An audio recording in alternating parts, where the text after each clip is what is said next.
Teks narasi. Teks narasi adalah karangan cerita yang menyajikan serangkaian peristiwa kejadian dan disusun secara kronologi sesuai dengan urutan waktunya.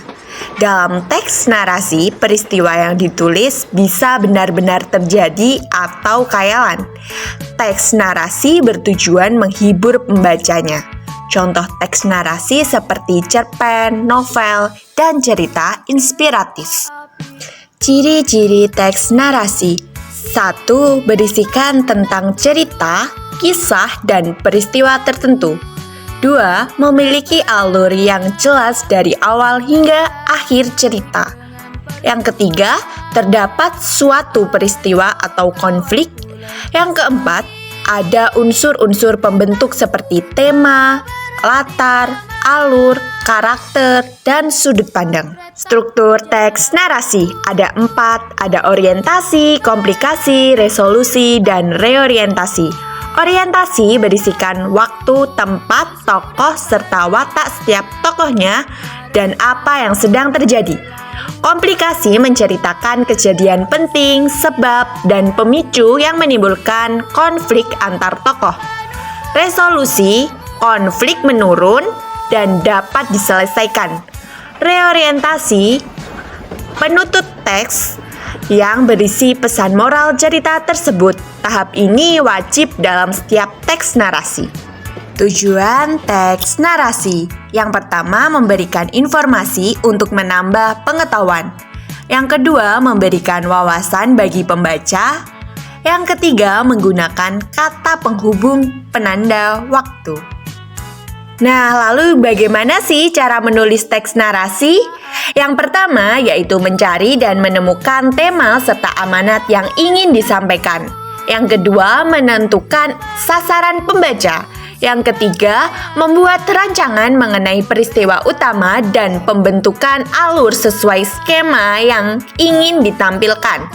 Yang keempat, merangkai urutan peristiwa utama menjadi beberapa bagian seperti pembukaan, perkembangan, dan akhir cerita. Yang kelima, membuat rincian dan penjelasan mengenai kejadian-kejadian utama secara detail untuk mendukung cerita.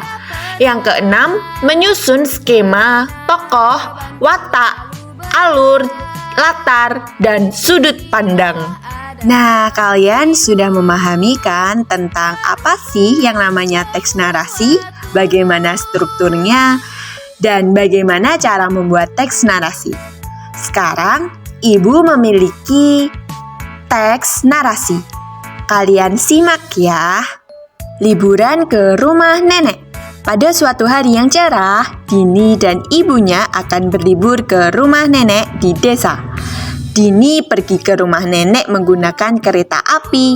Dini sangat senang hari itu karena sebelumnya dia belum pernah naik kereta api. Sesampainya di dalam kereta api, Dini langsung duduk di sebelah jendela karena tak sabar untuk melihat pemandangan dari kereta api. Di dalam kereta ini, Dini melihat berbagai macam pemandangan yang membuatnya teringat akan suatu hal. Ada jalan yang sangat lurus membuatnya ingat akan suatu kejadian saat dia di jalan. Ternyata ia pernah terjatuh dan terluka. Dini di sepanjang jalan berjalan juga melihat sawah, sungai, gunung yang mengingatkannya akan rumah nenek. Tak sabar rasanya, Dini ingin segera pergi ke rumah nenek. Tidak hanya itu, sekali Dini juga beraba-raba jendela kereta api sambil membayangkan bagaimana bisa Pak Masinis mengendalikan kereta dengan cepatnya. Melihat Dini yang sepertinya terus berpikir, akhirnya ibu menyuruhnya untuk tidur.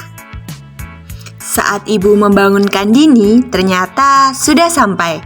Berat sekali rasanya meninggalkan kereta, pikir Dini.